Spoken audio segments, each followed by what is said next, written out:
Hey everyone, it's Tracy Matthews of Flourish and Thrive Academy, and I'm here today with Erika Lyremark, the author of Think Like a Stripper, Business Lessons to Up Your Confidence, Attract More Clients, and Rule Your Market. Erika, thank you so much for being here today. Hi, good to see you.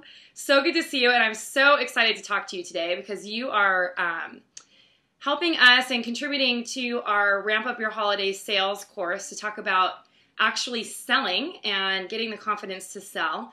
So I wanted to talk to you today a little bit about building confidence in your selling skills and all that sort of stuff. So we'll get to that in a second. Is that cool? Yes, absolutely. We're not going to talk about recipes? No, I don't think we're going to talk about recipes today. Maybe some other time. Do you even cook? Do you cook?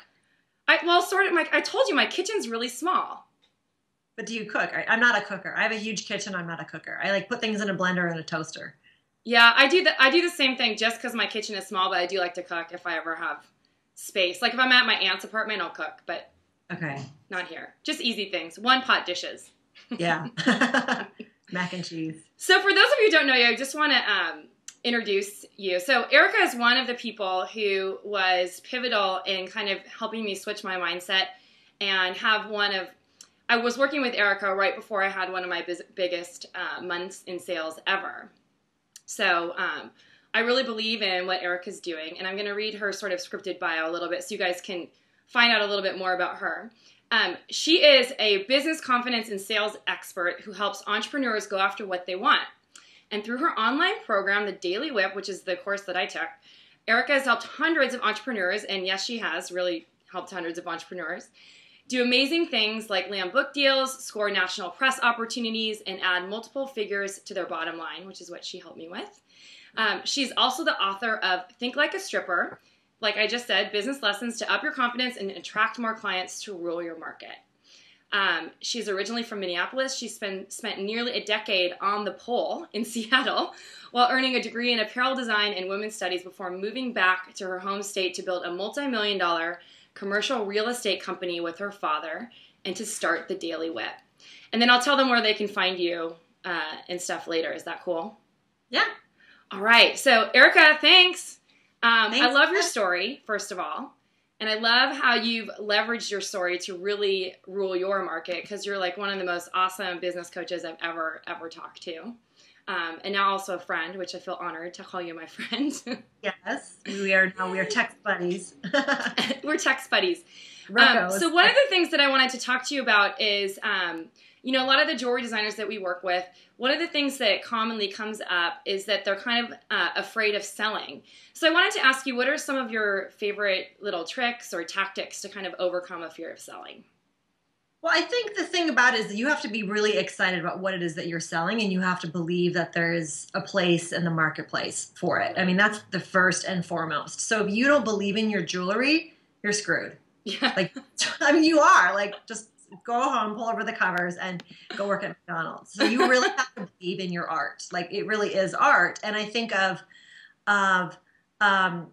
some artists make millions and millions of dollars, and their stuff goes on auctions for millions and millions of dollars. Right. And it's because they believe in themselves, and they believe they've positioned themselves as like the artist. And their art isn't necessarily better. I mean, I went to the Museum of Modern Art in New York, and I'm not an arty person, but really, seriously. Did you see the rain exhibit? No, there was an 8-hour line. Oh, okay. Sorry. But seriously, some of the stuff in here, I was like, come on, really? But it's in there, and it's fine, right? Because those people, they believed in themselves.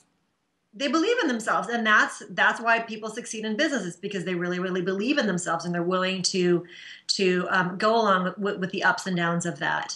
And so that's the first and foremost, is that you really have to believe in yourself. And I think the other piece about it, as I think of a jewelry designer, is looking at the reasons why you don't believe in yourself or why you're nervous about it. And maybe some of the things is you haven't really owned your own style yet. Like, you've learned the techniques, you know how to make things, but you haven't made it your own. And I think that's also a huge part of learning any craft, as we go through that period of, apprenticeship to whatever the next level is you have to you have to make something that your own. You have to know the basics, and then you have to make it your own. And that's the same thing in selling is understanding your style. Right. And I think the other thing about selling is that it is a long-term process with anything, unless you're selling, hot dogs on a stick at a state fair. It's probably not too long. It was like, oh, that looks like a good hot dog. I think I'll eat that, Our Minnesota State Fair is very popular. Now I'm like, everything is on a stick, and I really want to go to the state fair. Do they have fried Oreos?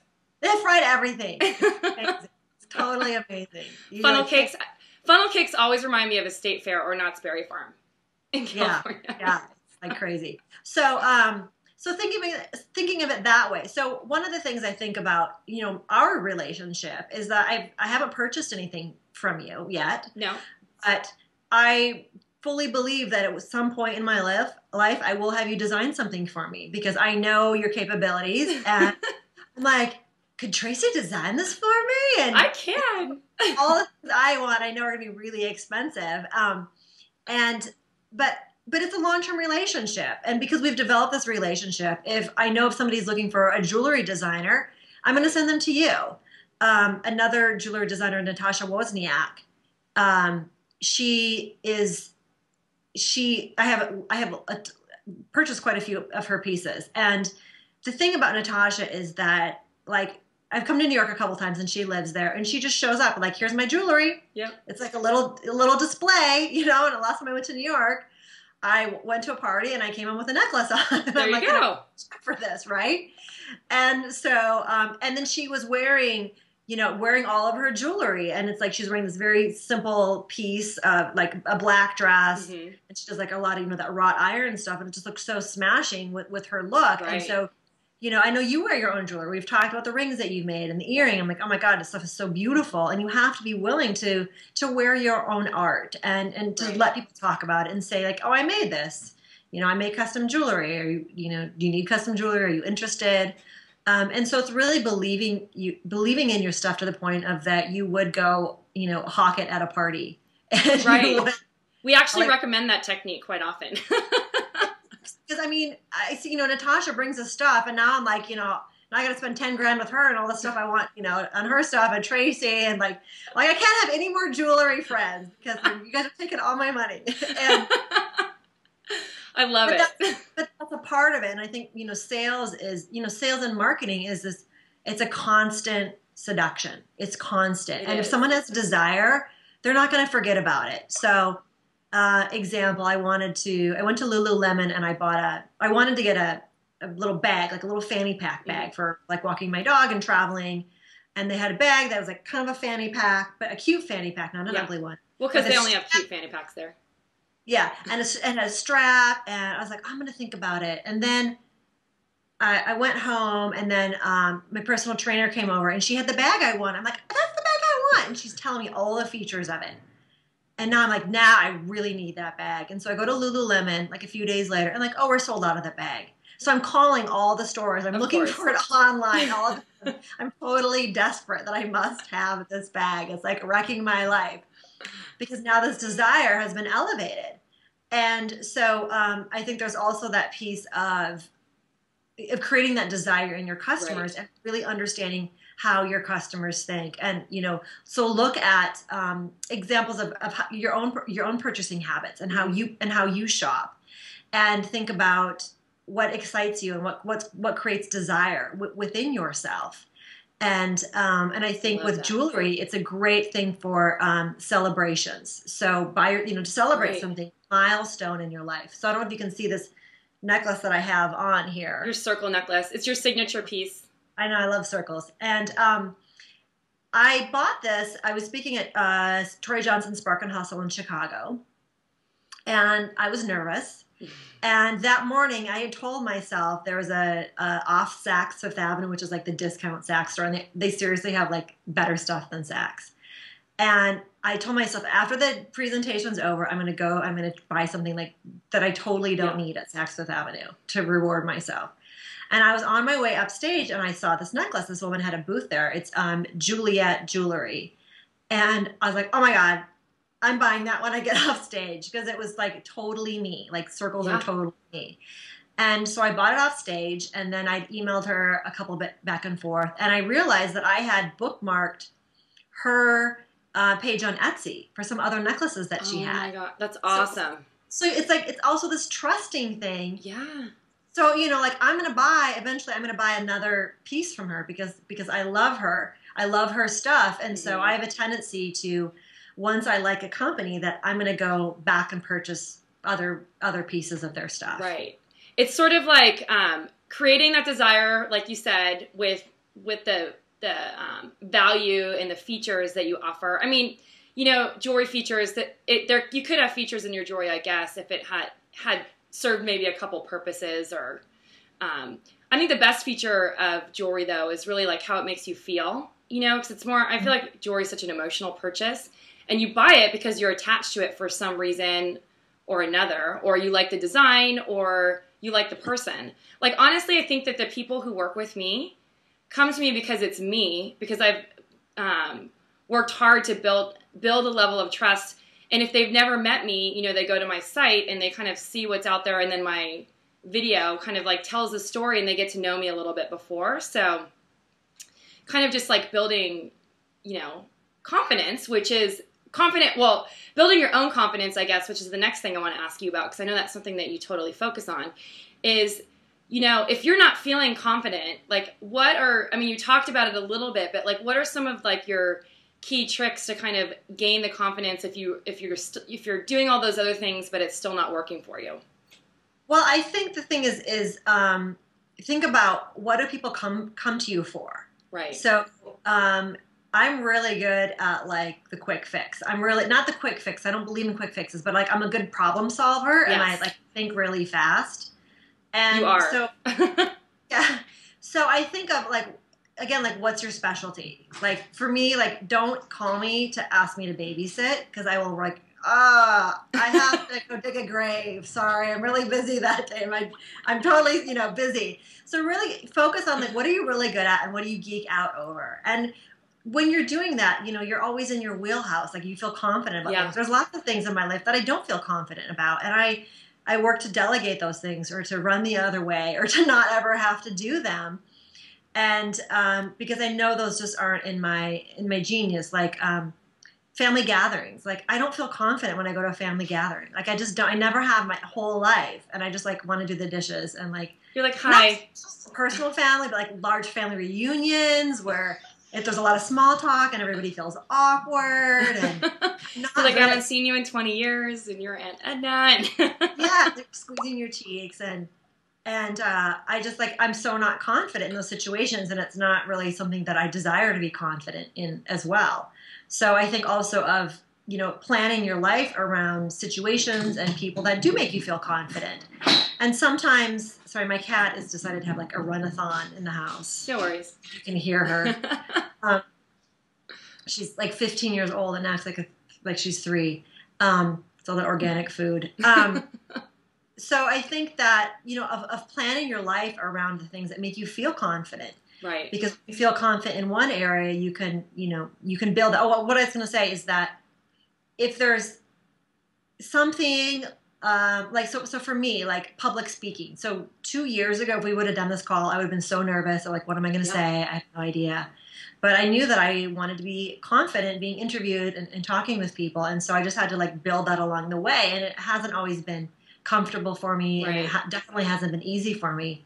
But, you know, but I've built it along the way. And so I think if you think of as confidence as a journey, it's not something that you just have. Like, you have to work for it, and you have to earn it. And nobody can give that to you. You can only earn that yourself. I love it. Confidence is a journey. That's like a tweetable or quotable. It's a blog post waiting to happen. Okay, it is a blog post waiting to happen. I'll see it in your newsletter next week.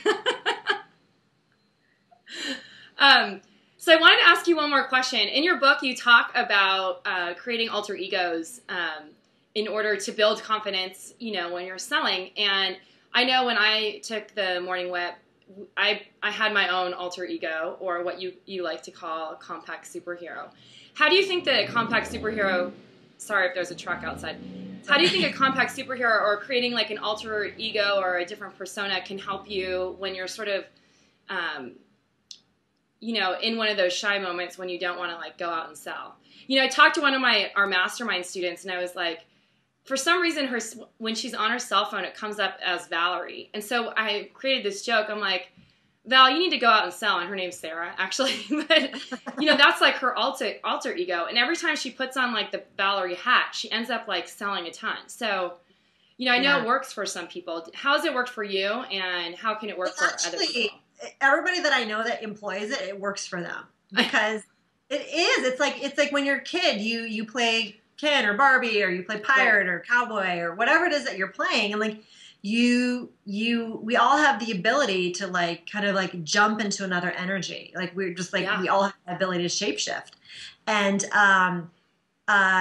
so it's the same thing. And I've always had imaginary friends like my whole life. I still have them. And, we won't go into that.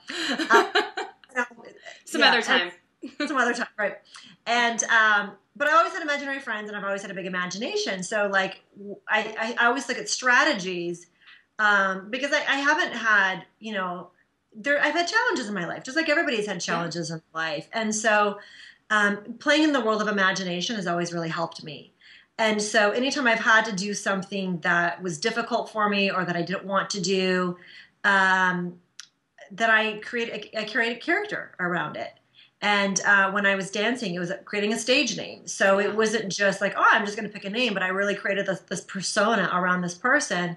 And her name was Bianca, and she was very sassy and very fun and very similar to my own personality. But then as time went on, I would be other characters. Like I would be, like Ursula or Natasha, and she was from Eastern Europe. And I would create this accent and don't blah, blah, blah. And then I would be, English or Australian or Irish or Swedish or... and the cowboy. I remember I read in the book that you threw on your cowboy hat. Yeah. Cowboy girl. And because I love playing characters, because it's all of a sudden, you do things that you wouldn't normally do before. Right. And it creates this bravery for you. And I mean, you can shift it just like that. And you know that you're in your good character zone when you get like excited to be this person. So sometimes if I'm having a sales conversation and I'm like not looking forward to it, or I feel a little nervous about something, I pretend like one of my characters, her name's Elena Sanchez. So I don't know if you saw the movie Savages. Yeah, well, yeah, I was going to say like, that's the Selma Hayek character. Just like, put my fake bangs. And I know she's not a nice lady, but like there's something about her I really like. She's such a sexy villain. And so I am Elena Sanchez. So like that's a great example also. And other people, like I'm not the first. People have been doing this for centuries. Yeah. I'm not the first person. I just coined it compact superhero. Right. And used it. And so Lady Gaga is her persona. And that helped her like move into that thing. Beyonce had Sasha Fierce. So Beyonce had terrible stage fright, and Sasha Fierce helped her get over her stage fright. Oprah used to pretend she was Barbara Walters. She did? Yeah. I've never heard that. Really? I learn something new from you every time I talk to you. I love it. So she used to pretend she was Barbara Walters because she was so nervous, and then she finally realized that I don't want to be, I have to be myself. And so, but then there's always the question, well, who am I today? So, that I can change in the time. Like, I'm not feeling like myself. Who am I today? So, I love that. But it really is great. And my sister has used it. And another way that my sister, I know this is about sales, but my sister and I use it to communicate with each other. Yeah. So we have very different personalities, and she's very detail oriented. And we used to work together in commercial real estate. And I would really get irritated when she would ask me these like detail oriented questions. And so she created a character named Henny Penny. And Henny Penny was kind of like a hen pecker, like cluck, cluck, cluck. And just like she was out to irritate me. And then she'd be like, Erika, Henny Penny has a question for you. And then I knew, I was like, take a deep breath. Okay. Here. And like I was mentally preparing myself. I'm like, yes, Ms. Penny, how can I help you today? It really helped mentally prepare me. And she has other characters like, and you can use this in the negative too. It helps create part of your person. Like one of hers is overwhelmed Octavia. So I know when she's like, oh my God, I'm so overwhelmed. I can't even like handle one more thing. And so we've also created characters to talk about my dad. And so it helps us like, deal with him because we're like, yeah, he's always changing his mind. And so we have names for him, and it helps us kind of like separate our dad from this part of him that we don't always, appreciate. And Dad, I really hope you don't ever see this, but our secret name for him. We won't tell. Yeah, but again, it's a strategy, and sales is a strategy, and business is a strategy, and it takes time to perfect your craft, and just like you perfect your jewelry craft, it's the same with sales. And I've been in sales for 25 years, and I'm still learning about sales. I'm still learning about people, and if you approach it as just like with confidence, it's a journey, and it's not about I got to close a sale, I got to close a sale, I got to close a sale, I got to close a sale, because people like that, they burn out, and they usually don't enjoy what it is that they're doing, and they don't get great customer feedback. Just like, earlier when we started this call, I was talking about Zappos and how I returned shoes, and they were so nice about it. And they just like, I'd asked for a store credit, and I'm like, no, I want a refund now. And they're like, no problem. And they were so nice about it, and funny and clever. And that is why they get a lot of my money, because they make it so easy for me to purchase from them. Right. Make it easy. When you're shy, put on your compact superhero. When I was taking the morning whip, I've taken it a few times, but when I was taking it back when I first kind of introduced to you, I created the compact superhero, Attractive Amethyst. And Attractive Amethyst got all of her ideal clients, and she was overflowing with income from the perfect people all the time. And I can't remember what it was, but anyway, like I had this goal. I remember you got me to say that I make jewelry for rich people. So it kind of it started raising my vibration. Like I started attracting all of these ideal clients. And in the end, at the end of that month, like putting everything that I learned about marketing and working with you and using Attractive Amethyst, I ended up booking like one of my biggest months in profit ever. That's a great way to look at it. It raises your vibration, it raises your energy. And anytime that I'm in my sales mode, I always do whatever I can to raise my vibration. Doing yoga, happy dancing, like being ridiculous, standing on my head, like drinking, taking really good care of my physical body, green juices, drinking lots of water. And because that's always going to help you sell. Like today, I had a Rolfing appointment, and I feel amazing today. My energy feels really good, and that's the place that you want to come from when you're selling. Absolutely. The other thing that I want to say is that when you're in business, you're always selling. And so you come to this concept of customers for life. It's not about the jewelry, the earrings that the person purchased from you. It's about the whole process. It's like if there's a problem with the jewelry, if there's something that they don't like about it, it's the whole experience. Sales is the whole experience. So you come from this place of I'm always selling and always doing your best to whatever it is that's going on to make it right for the customer. And being of service. And being of service, because people talk, and people are very loyal, and they don't want to find new people. They want to work with the same people, because we're all, it's like once we like somebody, we like them, and we want to give them all our money. And it's so much easier to keep a customer than it is to find new customers. Yes, absolutely. Mm-hmm. We know that. Erika, thank you so much for being here today. Can you tell us where we can find you and your book and all that goodness? Well, the best place is to go to dailywhip.com. Thedailywhip.com. And below this, I'm going to put a link to of where they can purchase your book. And I'll put a link to Daily Whip and all your handles and everything. So and if you want more info on my site about my book, I have like a whole little mini site on my website. If you just go to like book, or you can just go to thinklikeastripper.com, and that'll take you to like my mini book site. Awesome. Yay! Thank you so much. And it's great to have you. And I can't wait to be talking to you. I think it's in September. Yeah. Yeah, right? I don't know. We have them. It's scheduled sometime with Ramp Up Your Holiday Sales. Thank you so much, girl. Yay. As always, it's awesome talking to you. And we'll see you in a month. Okay, perfect. Yay.